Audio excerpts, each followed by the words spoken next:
warahmatullahi wabarakatuh. Salam Sabah Maju Jaya, salam Malaysia Madani, salam UMS Kampus Rahmah.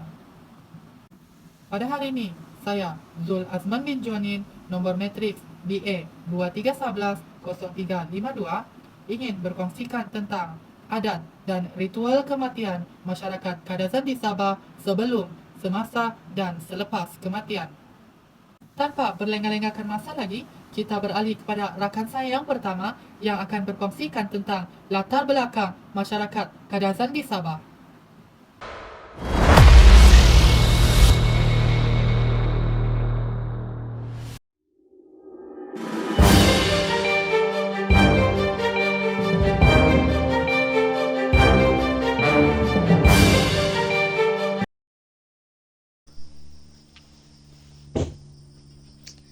Bagi pendahuluan, Sabah adalah sebuah negeri yang mempunyai pelbagai suku kaum sebelum kedatangan agama Islam dan agama Kristian. Pada masa dahulu, kaum Kadazan dikenali sebagai bangsa Kadazanian, lalu bertukar kepada bangsa Kadazan. Menurut seorang pengkaji bernama Richard Francis Tunggelau, mengatakan bahawa istilah Kadazan adalah berasal daripada perkataan Kakadazan yang membawa maksud kepada pekan dan juga bandar. Masyarakat bangsa Kadazan juga dikenali dengan istilah Kadai yang membawa maksud kepada kedai. Hal ini dikatakan demikian kerana kebanyakan bangsa ini telah menjalankan perniagaan seperti membuka kedai. Bagi setiap manusia, tidak kira umur dan juga pangkat, kematian adalah perkara yang tidak dapat diubah maupun diketahui oleh sesiapa pun. Oleh itu, setiap bangsa mempunyai adat kematian yang harus dilakukan apabila salah seorang daripada mereka telah meninggal dunia. Adat kematian mempunyai pelbagai pantang larang tersendiri, oleh itu mereka haruslah menjaga bagi mengelakkan berlakunya sebarang masalah. Adat ini juga dilakukan agar si mati dapat pergi dengan aman dan juga tentram, serta ahli keluarga mereka tidak diganggu oleh si mati.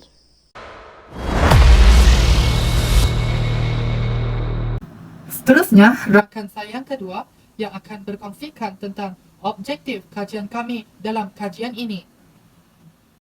Nama saya Nur Syafiatul Amni binti Abdullah Cik, BA 23110517. Hari ini saya akan membentangkan tentang objektif kajian adat dan ritual kematian yang dijalankan bagi kaum Kadazan. Objektif kami yang pertama adalah untuk mengetahui ritual yang dijalankan sebelum, semasa, dan selepas berlakunya kematian dalam kaum Kadazan. Kajian ini dijalankan secara amnya untuk mengetahui ritual yang dijalankan sebelum, semasa, dan selepas berlakunya kematian dalam suku kaum Kadazan. Hal ini dikatakan demikian kerana ritual yang dilakukan sebelum, semasa, dan selepas berlakunya kematian dalam suku kaum Kadazan kurang diketahui oleh masyarakat-masyarakat pada zaman sekarang. Bukan itu sahaja, dengan melakukan kajian ini juga, para pengkaji dapat mengumpul fakta-fakta dari sumber yang boleh dipercayai tentang adat dan ritual yang diadakan sebelum, semasa, dan selepas berlakunya kematian dalam suku kaum Kadazan. Objektif yang kedua adalah untuk mengenal pasti perbezaan antara ritual yang diadakan sebelum, semasa, dan selepas berlakunya kematian dalam suku kaum Kadazan dengan ajaran Islam. Hal ini dikatakan demikian kerana terdapat sesetengah masyarakat yang menganggap bahawa adat dan ritual yang dilakukan oleh masyarakat Kadazan yang beragama Islam sebagai suatu perbuatan yang syirik, khurafat, dan sebagainya. Sebagai contoh, pada zaman dahulu, mayat hanya ditanam di dalam tajau, iaitu tempayan yang bersaiz besar.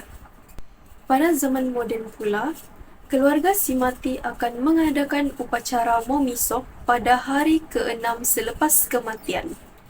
Upacara momisok ini merupakan upacara yang dilakukan oleh keluarga si mati dengan cara memanggil roh si mati untuk bertemu dengan keluarganya. Terima kasih rakan saya yang seterusnya yang akan membentangkan tentang poin pertama dan kedua, sikat tentang adat dan ritual kematian masyarakat Kadazan di Sabah sebelum dan semasa kematian. Assalamualaikum, saya Siti Aisyah Arfena binti Asmat, nomor matriks BA 23110307. Hari ini akan membentangkan tentang adat dan ritual kematian kaum Kadazan, iaitu sebelum, selepas dan semasa kematian. Bagi sebelum kematian kaum Kadazan, biasanya mereka akan menggunakan adat Mogim Biruwa, di mana Mogim Biruwa membawa maksud daripada rujukan kami, Ronald Clayton pada tahun 2003, iaitu alamat bahawa seseorang tersebut akan mati. Sebelum berlakunya sesuatu kematian, kematian tersebut boleh diandaikan atau dirasakan oleh seorang dukun ataupun bomoh. Biasanya, seseorang yang akan meninggal akan mengalami sakit tenat, dan ketika inilah ahli keluarga akan berkumpul untuk mendoakan dan melakukan ritual kepada orang tersebut yang mengalami nazak tersebut agar rohnya tidak diambil oleh jin. Manakala semasa kematian, kaum Kadazan biasanya akan menggunakan adat memberitahu. Semua penduduk kampung akan diberitahu tentang berita kematian tersebut. Ianya amat penting supaya kesedihan tidak hanya dialami oleh keluarga si mati. Bagi masyarakat Kadazan, mereka mempunyai pantang larang di mana mereka tidak boleh meneruskan rutin kehidupan seharian seperti menanam padi ataupun bertani sejurus selepas kematian terjadi. Hal ini tersebut dipercayai kerana ianya tidak akan mendatangkan apa-apa hasil, melainkan mendatangkan penyakit kepada mereka. Namun, kepercayaan ini hanya dikenakan kepada masyarakat yang tinggal berhampiran sahaja. Seterusnya, adat yang digunakan oleh masyarakat kaum Kadazan semasa kematian yang kedua adalah berjaga-jaga. Semasa berlaku kematian, mayat akan dimandikan oleh keluarga, lalu dipakaikan pakaian yang cantik dan direnjis dengan air wangi. Seterusnya, mayat akan disimpan di dalam rumah selama 3 hari, 5 hari, atau 7 hari mengikut keluarga si mati sebelum dikebumikan. Mayat tersebut akan diletakkan di ruang tamu dan dijaga supaya tidak ada binatang yang melangkahinya, terutamanya kucing hitam.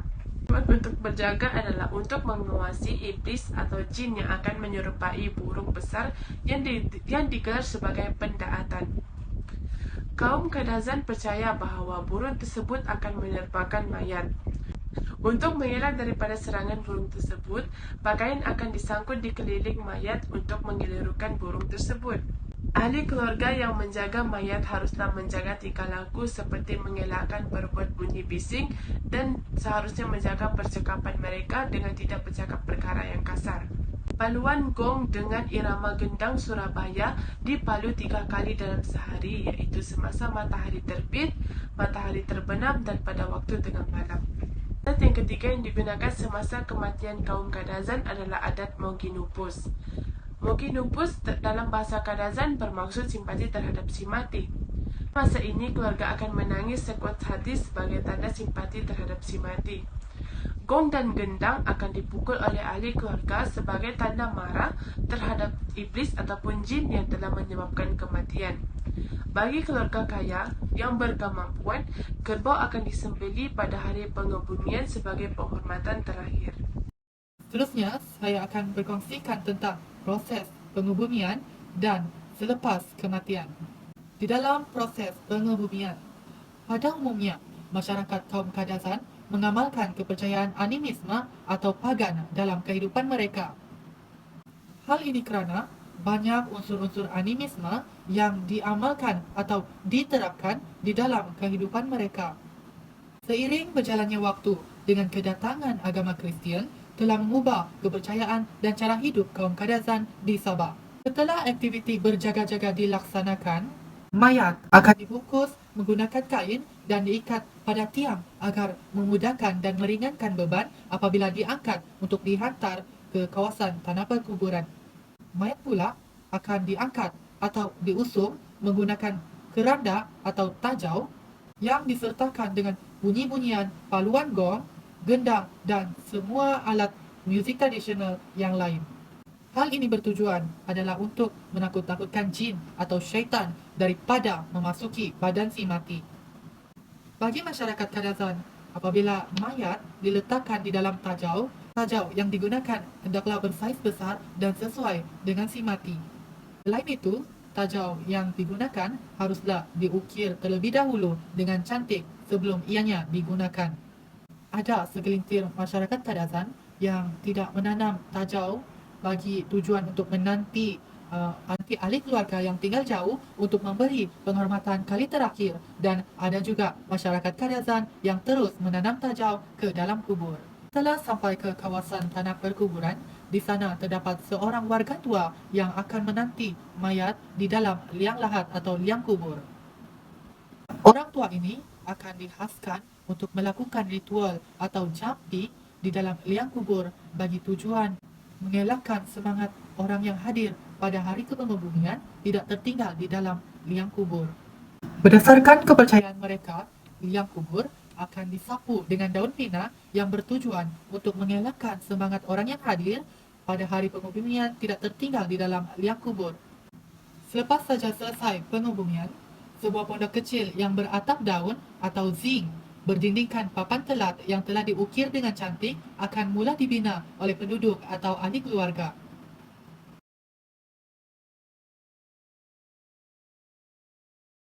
Sejurus selepas itu, ahli keluarga akan menghantarkan makanan setiap petang selama 7 hari berturut-turut. Hal ini kerana masyarakat Kadazan percaya bahawa si mati masih memerlukan makanan dan minuman sebelum roh berpindah ke alam lain. Bahan makanan yang disediakan untuk si mati tidak boleh diusik oleh sesiapa. Jika diganggu juga, seseorang itu akan dikenakan sugih ataupun denda sebanyak RM5 Malaysia atau seekor ayam yang harus diberikan kepada ahli keluarga si mati. Sugih merupakan hukuman yang dikenakan kepada masyarakat Kadazan dusun yang tidak mematuhi peraturan. Tidak kira sama ada pelanggaran tersebut kecil ataupun besar. Hukuman berdarah ataupun sugih hendaklah dibayar menggunakan binatang yang berdarah atau binatang ternakan seperti lembu, ayam, khinzir ataupun sapi.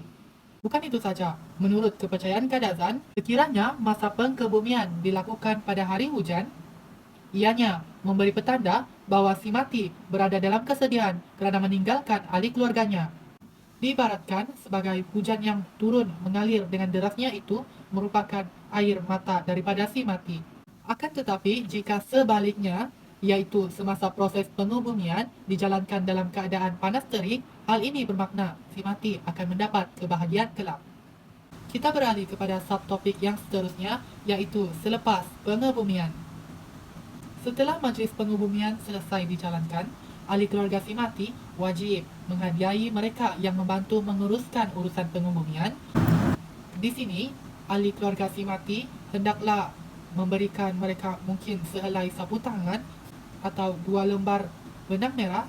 Selain daripada itu, mereka juga akan diberikan daging lembu atau kerbau yang telah disembelih oleh ahli keluarga si mati, sama ada yang sudah dimasak maupun yang masih mentah, sebagai tanda penghargaan. Selepas itu, barulah majlis makan-makan akan dilaksanakan. Majlis makan-makan merupakan adat yang terakhir dalam upacara kematian masyarakat Kadazan. Majlis makan-makan akan dijalankan mengikut tahap atau hitungan hari sehingga 3 tahun. Antara tahap hitungan hari yang biasanya majlis makan-makan ini diadakan adalah majlis 3 hingga 7 hari, majlis makan 40 hari, majlis makan 100 hari, dan majlis makan 3 tahun. Di mana majlis makan tersebut diadakan mengikut tahap berdasarkan kepercayaan masyarakat Kadazan. Majlis ini akan dijalankan selepas 3 dan 7 hari selepas pemergian mendiang. Ia biasanya dijalankan secara kecil-kecilan dan hanya dihadiri oleh keluarga si mati. Adat dan ritual yang biasanya dilaksanakan pada majlis kenduri ini adalah lilin yang akan ditik-tikkan sebanyak 3 kali ke bawah rumah melalui celah-celah lantai, dan ianya dilakukan semula sebanyak 7 kali titik lilin pada hari ke-7.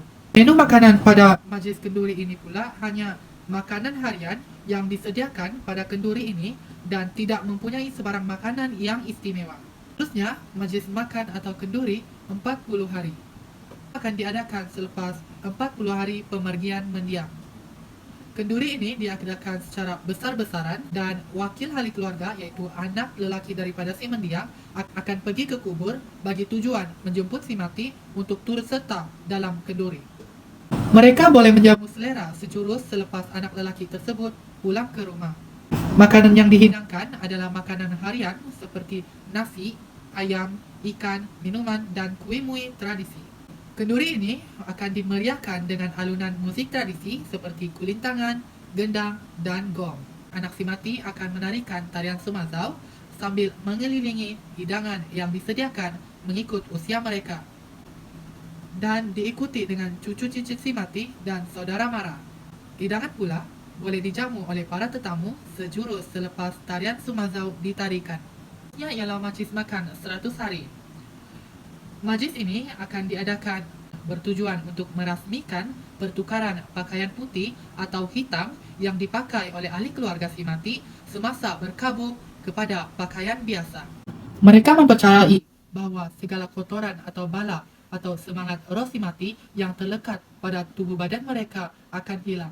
Ahli keluarga bebas memakai pakaian apa saja selepas majlis makan 100 hari. Kenduri ini biasanya diadakan lebih besar dan lebih meriah daripada majlis yang diadakan sebelumnya. Haiwan-haiwan seperti lembu, kerbau, ayam akan disediakan pada majlis ini untuk disembelih. Hasil penyembelihan pula akan dimasak dan dijama oleh tetamu. Seterusnya majlis yang terakhir iaitu majlis makan 3 tahun, di mana majlis ini merupakan majlis terakhir untuk memperingati si mati. Majlis ini dikenali sebagai majlis minum dan diadakan sebagai simbolik kenang-kenangan kepada si mati. Biasanya akan diadakan secara besar-besaran dan lebih meriah. Menu hidangan pada majlis ini pula biasanya berdasarkan peraturan-peraturan yang telah ditetapkan oleh kepercayaan masyarakat Kadazan. Contoh hidangan-hidangan yang perlu disediakan mengikut peraturan di dalam majlis ini ialah seperti seekor lembu, 7 ekor ikan pari, 7 ekor ikan hiu, 14 ekor ikan lain, 7 tandang pisang, 7 ekor arang benas, 30 gantang kuih kelupis, 1 tempayan tuak, dan 3 tempayan air tapai. Di dalam majlis makan 3 tahun ini, seorang wanita tua ataupun lebih dikenali sebagai pengupe dalam masyarakat Kadazan akan diundang untuk melakukan ritual. Ini mempunyai tugas-tugas khas dan dia akan bersama-sama dengan hidangan untuk melakukan ritual. Kenduri ini pula biasanya akan dimulakan pada pukul 8 malam. Sejurus selepas pengupe melakukan ritual, makanan yang dihidangkan akan diletakkan di dalam tempurung dan tempurung tersebut akan diletakkan di dalam pagal atau tangga rumah bagi tujuan-tujuan tertentu. Sekian saja perkongsian daripada saya. Kita teruskan dengan perkongsian yang seterusnya. Hello, saya Roslina Magambis, BC 23110069. Saya pula akan membentangkan tentang perkembangan adat kematian kaum Kadazan Dusun di Sabah. Sebelum kedatangan agama Islam, agama Kristian dan agama lain-lain, adat kematian kaum Kadazan Dusun di Sabah ini lebih dipengaruhi oleh kepercayaan animisme dan kepercayaan agraria yang mana ia lebih kuno. Dahulu, amalan pengebumian dilakukan dengan cara yang lebih tradisional, yang mana pengebumian di atas tanah dan di gua tanpa menggunakan alas yang khusus. Selain itu, kepercayaan mengimbirwa iaitu kepercayaan tentang kematian yang disebabkan oleh si iblis juga turut diamalkan pada masa itu. Masyarakat mempercayai bahawa si mati telah meninggal dunia disebabkan oleh perbuatan iblis. Selain itu, masyarakat kaum Kadazan Dusun juga akan membunyikan alat tradisional mereka seperti gong dan tajau semasa ada di antara mereka yang telah meninggal dunia pada masa itu. Selain itu, mereka juga percaya bahwa roh yang meninggal dunia harus dipersiapkan sebelum dikebumikan. Ringkasnya, sebelum kedatangan agama ini, adat kematian kaum Kadazan ini sangat rumit dan mengalami banyak ritual yang perlu dilaksanakan. Namun, selepas kedatangan agama, ada beberapa amalan yang sudah tidak diamalkan, ada yang diamalkan dan tidak sama sekali diamalkan oleh kaum Kadazan. Sudah sebagai contohnya amalan makan 100 hari sebagai tanda memperingati hari kematian si mati. Selain itu, kaum Kadazan Dusun juga tidak terikat lagi dengan Semua upacara ritual dan pemujaan yang terlalu banyak. Jasad si mati hanya akan didoakan mengikut ajaran dan tata cara pengebumian mengikut agama masing-masing. Kesimpulannya, perkembangan adat kematian kaum Kadazan Dusun di Sabah ini menunjukkan adanya perubahan dan perbezaan terhadap zaman kuno dan zaman moden serta mencerminkan sikap terbuka masyarakat Kadazan terhadap perubahan baru. Selain itu, mereka juga masih memegang nilai-nilai tradisional dalam proses pengebumian. Adat kematian etnik Kadazan Dusun yang sedia ada tetap dijaga dan dijunjung tinggi sebagai bahagian daripada identiti dan warisan etnik Kadazan Dusun di Sabah. Terima kasih saudari. Berikut akan dikongsikan oleh saudara kita apakah perbezaan adat dan ritual kematian masyarakat Kadazan dengan ritual yang dilakukan oleh orang Islam. Assalamualaikum warahmatullahi wabarakatuh. Saya Muhammad Farad Kasyaf bin Abdul Rahman ingin membentangkan tentang perbezaan adat dan ritual kematian antara masyarakat Kadazan dan Islam. Bagi masyarakat Kadazan, yang pertama, kepercayaan istiadaan animisme. Sebelum hadirnya agama Islam di Sabah, masyarakat mengamalkan kepercayaan animisme ataupun pagan. Menurut Khairul Nazrin Nasir 2021, animisme merujuk kepada kepercayaan bahawa setiap yang wujud mempunyai ruh. Hal ini mencerminkan elemen-elemen kepercayaan yang berkaitan dengan leluhur. Yang kedua, upacara dan adat tradisi. Seperti yang dibentangkan oleh pembentan sebelum ini, proses pemakaman seperti usungan jenazah sering disertakan dengan paluan kong, gendang dan letupan mercun. Yang ketiga, ritual pembersihan dan perlindungan. Contohnya, setiap hari keluarga yang baru sahaja selesai mengadakan majlis pengebumian, mereka dilarang untuk terus naik ke rumah. Sebaliknya, mereka harus mandi terlebih dahulu dan semua pakaian harus direndam sehingga esok hari. Adat dan ritual kematian dalam Islam pula. Yang pertama, persiapan jenazah. Mengikut ajaran Islam, jenazah tersebut haruslah dimandikan terlebih dahulu dan dikafankan. Menurut Dr. Zulkifli 2002, penggunaan kain kafan bertujuan agar jenazah tersebut tidak menyerlah dan digalakkan untuk menggunakan wangian yang tidak beralkohol. Selain itu, Islam juga membenarkan jenazah untuk menggunakan pakaian formal seperti kot, kemeja dan seluar slek. Yang kedua, doa-doa dan bacaan ayat Al-Quran. Menurut para April 2015, pelaksanaan majlis tahlil untuk keluarga yang mampu sahaja dan tidak digalakkan untuk keluarga yang kurang berkemampuan. Kematian orang awam perlu melaksanakan solat jenazah, dan bagi yang mujahidin yang mati bertempur, mereka hanya dikebumikan secara terus. Yang ketiga, pemakaman di tanah suci. Tanah suci seperti Makkah, Madinah digalakkan. Selain itu, tanah yang diwakafkan oleh orang awam dan kerajaan juga turut dibenarkan.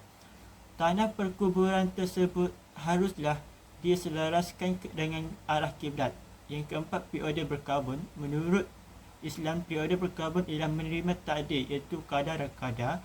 Menangis akibat kematian insan yang tersayang adalah dibenarkan dan diharamkan apabila ia secara berlebihan dan tidak terkawal. Selain itu, isteri si mati dipanggil balu.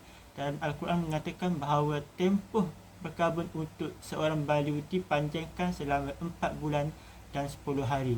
Sekian, terima kasih.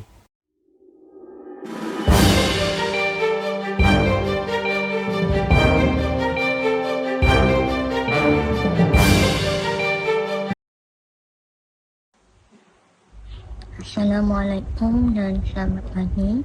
Nama saya adalah Fiza binti Razli, nombor matrik BC23110032. Hari ini saya akan membentangkan kesimpulan bagi kajian kami, iaitu adat dan ritual kematian masyarakat Kadazan Dusun. Dalam kajian ini yang bertajuk adat dan ritual dalam masyarakat Kadazan Dusun, ada mempunyai proses-proses seperti proses sebelum kematian, semasa kematian, semasa pengebumian dan juga selepas kematian. Dalam kajian ini juga ada menunjukkan perkembangan adat dalam kematian masyarakat Kadazan. Perkembangan ini berlaku kerana pengaruh budaya, adat dan agama yang sedikit sebanyak merubah budaya dan juga adat.